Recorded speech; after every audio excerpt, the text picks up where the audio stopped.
So, we've left Pirie and tracking towards the South Australia coast. On our journey down, we camped here at Lake Hart, a massive salt lake. The salt seems to go for miles. We couldn't help but wander down and check it out. Our first salt lake for the trip. We gave Rusty a bit, and she wasn't keen on it.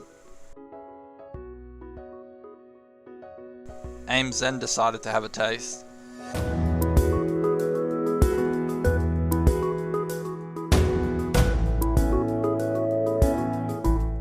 Yep, salty, as expected.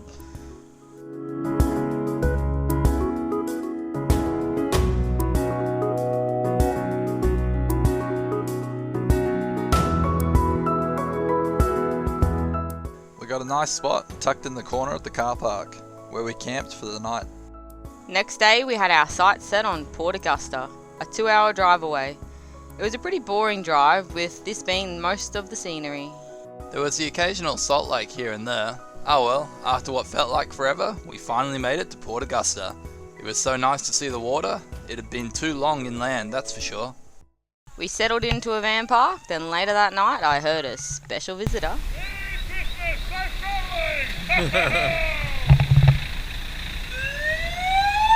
I was stoked to see Santa on the fire truck. I'm still a big kid at heart.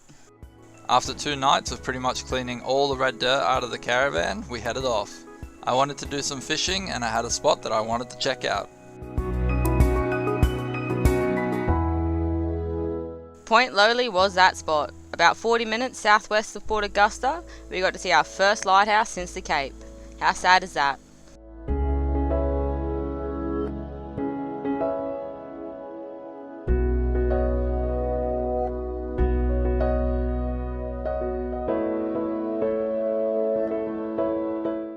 Kurt found a painted rock on the walk to the lighthouse. It's a current craze for kids at the moment.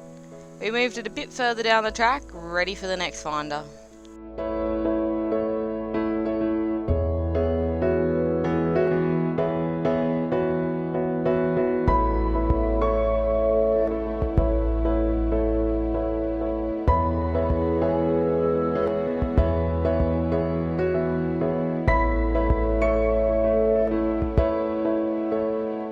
We read on wikicamps there were some free camps a few kilometres north of the lighthouse, so we set off to find a spot. Felt good to be back near the ocean. Geez, we've missed you.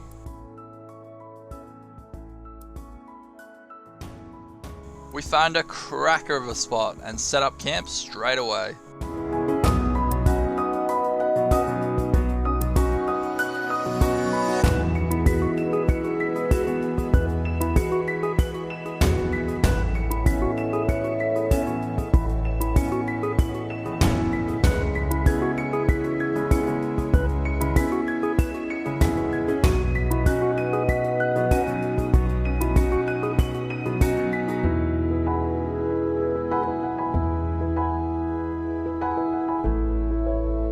While snorkeling out the front of camp, I spotted this starfish. How cool is that? That afternoon, after a good hour's fishing, I finally got one.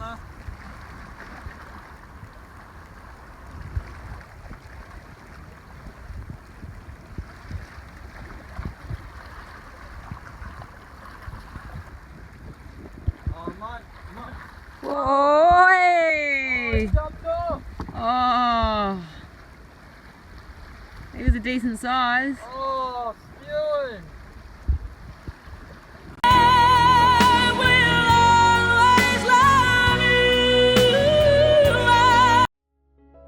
After 2 days at Point LOWL, it was time to start our York trek.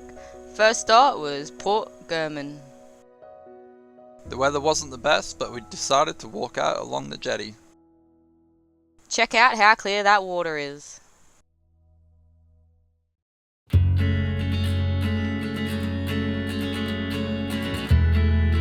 It had some quirky bits near the start of the jetty. I love this ship. That was cool.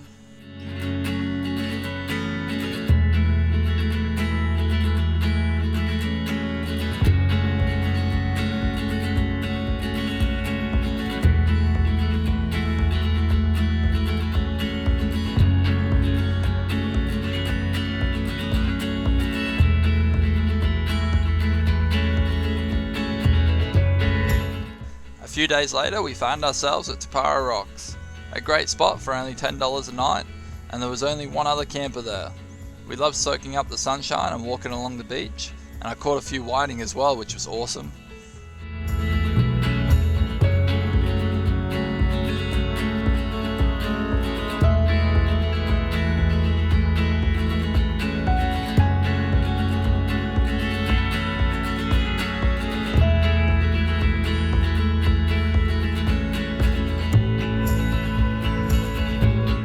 It also had epic sunsets. We hadn't seen an ocean sunset since Karumba.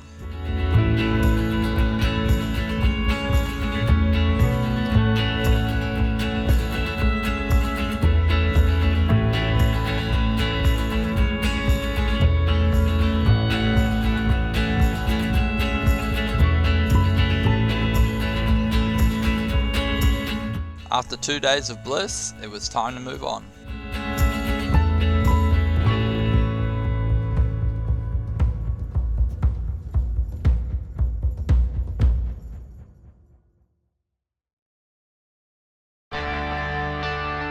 We headed up the road to Flattery Beach. Well, what a stunning beach this is. It had 5 stars on Wiki, and once we saw it with our eyes, we couldn't agree more. Rusty loved it, running around in the crystal clear shallows. I had a little flick while Ames and Rusty messed around on the sandbars. We're starting to see why the York beaches are raved about.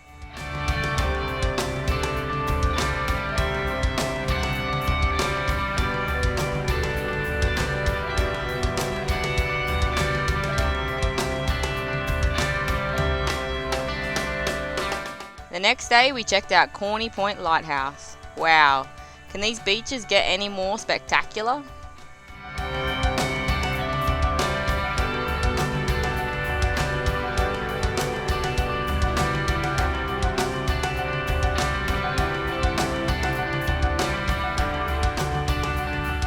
Not far from the lighthouse, we spotted a great spot to pull up for lunch. Ames cooked up a bit of lunch before we explored the secluded beach. How's that for a view from the kitchen? The rocks looked a little bit like Bay of Fires, don't you think? Can you believe that we had this cracker of a spot to ourselves for a good 2 hours? How good is that? We even spotted a seal playing out by the rocks.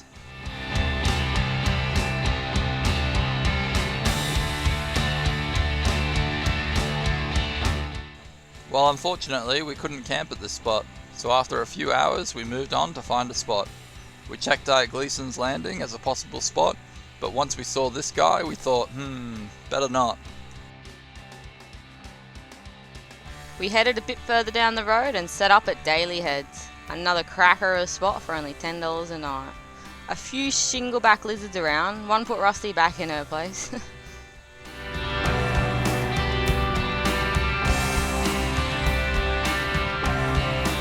A great overnight spot, then we headed to Marion Bay Caravan Park and set up. Hey guys, so we're just going for a day trip to Inns National Park. We've left Rusty back at the Caravan at the Caravan Park. So yeah, we're just going to go check out this national park and see what that's got.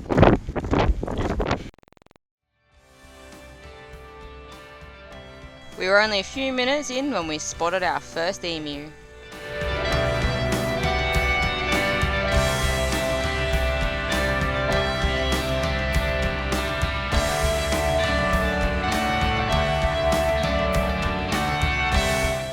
I don't think we could have picked a better day to explore. Check out how good the weather is.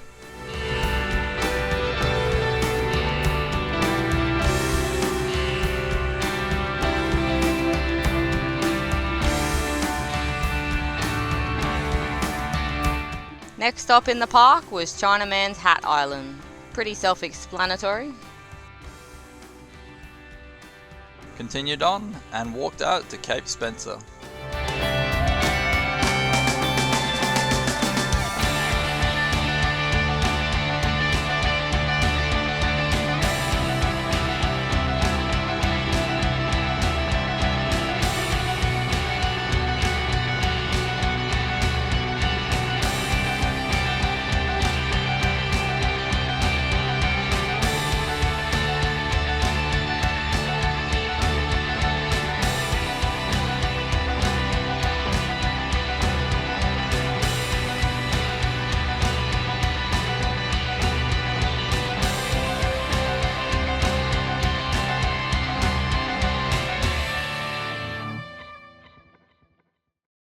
were quite enjoying the historical village, but 10 minutes in we were under a heavy attack.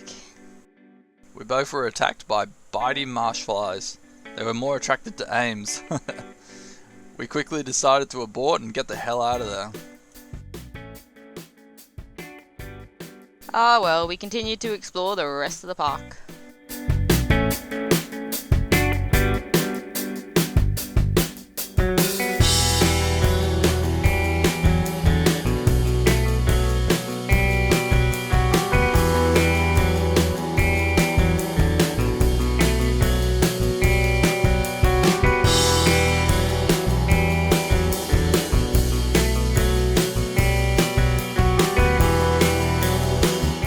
There was so much wildlife in the park. We spotted these 2 kangaroos on one of the tracks.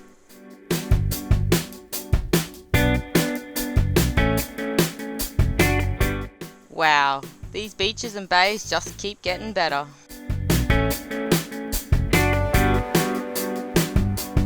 Some more emus spotted.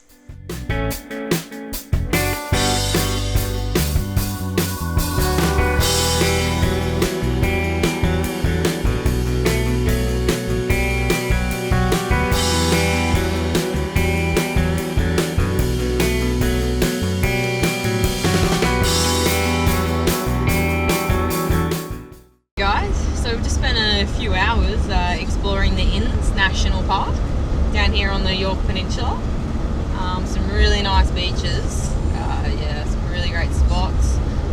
Unfortunately we went to go check out the historical town and we got attacked by some pretty big horseflies, so that was about the only bad part. What do you reckon, Kurt? Driving's pretty good. It's mainly bitumen, a bit of dirt, a bit of corrugations every now and then, but it's pretty good. Two-wheel drive everywhere if you want it. But overall, if we had probably could stay another day. If we didn't have Rusty, obviously we'd probably camp in here. But in saying that, we were happy with our day trip in. We saw everything, really nice beaches. And yeah, if you're down on the Yorke, definitely put this Inns National Park on your list. Come and check out. It's pretty spectacular.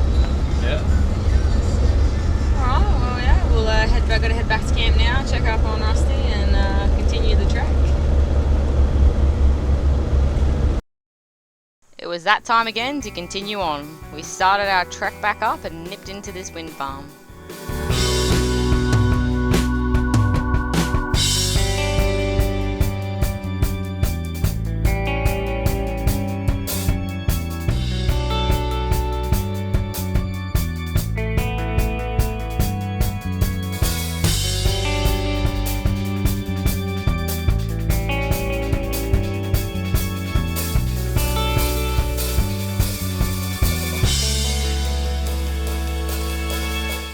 How cool is this spot in Wool Bay?